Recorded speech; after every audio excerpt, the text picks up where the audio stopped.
오늘은 톨스토이의 단편 소설 사랑이 있는 곳에 신이 있다에 나오는 내용을 들려드리려고 합니다. 이 짧은 이야기를 통해서 하나님을 만날 수 있는 귀한 시간 되었으면 좋겠습니다. 소설 속 주인공 마르틴은 구두를 만들고 고치는 재화공입니다. 착하고 성실한 그가 절망에 빠졌습니다. 5년 전에 자식 2명과 아내를 하늘나라로 보냈는데 근래에 하나 남은 막내 아들마저 병으로 떠나보냈습니다. 그는 매일 술로 시간을 보내며 자신도 빨리 죽게 해달라고 하나님께 기도했습니다. 그러던 어느 날 우연한 기회에 성경을 읽기 시작했습니다. 그리스도의 삶에 감동을 받은 그는 자신의 삶을 반성하며 새로운 희망을 되찾아 성경 읽기에 열중했습니다. 하루는 성경을 읽다가 잠깐 잠이 들었는데 하나님의 목소리가 들렸습니다. 마르틴, 내가 내일 찾아갈 테니 창밖을 보아라. 마르틴은 그날 하루 종일 창밖을 바라보며 하나님이 언제쯤 오시려나 중얼거리면서 하나님을 기다렸습니다. 아무리 기다려도 온다는 하나님은 오지 않고 창밖에 늙은 청소부가 눈을 맞으며 청소를 하고 있었습니다. 마르틴은 그를 가게 안으로 들어오게 한 뒤 따뜻한 차 한 잔을 대접하였습니다.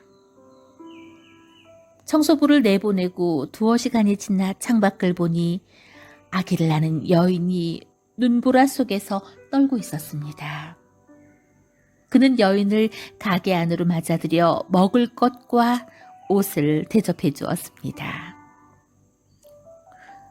또 시간이 흘러 거의 해가 질 무렵 창밖을 보니 사과를 파는 늙은 노파가 사과를 훔친 소년을 붙잡고 야단치고 있었습니다.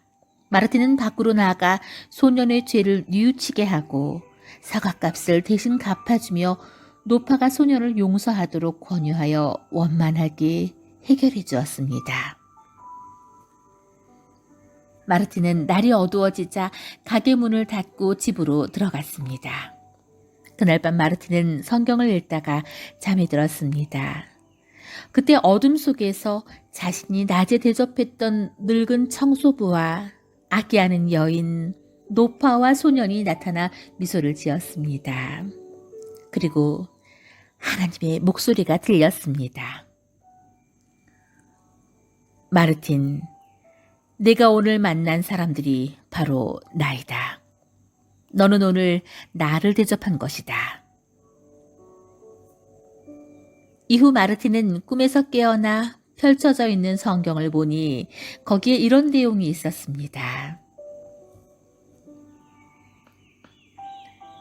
내가 배고플 때에 먹을 것을 주었고 목마를 때에 마실 것을 주었으며 나그네를 따뜻하게 맞아들였고 헐벗었을 때에 옷을 주었으니 내 형제 중에 보잘것없는 사람들에게 극진히 대접한 것이 바로 내게 한 것과 같은 것이니라. 사랑이 있는 곳에 신이 있다는 뒤늦게 구원의 감격을 깨닫게 된 마르틴이 하나님을 기다리면서 하루 동안 겪은 이야기입니다. 하나님을 찾기 위해서 누구는 예배당으로 향하고 누구는 홀로 명상에 들어가고 누구는 신학을 공부하지만 신은 사랑이 있는 그곳에 있다는 말이 마음에 오랫동안 여운을 남깁니다.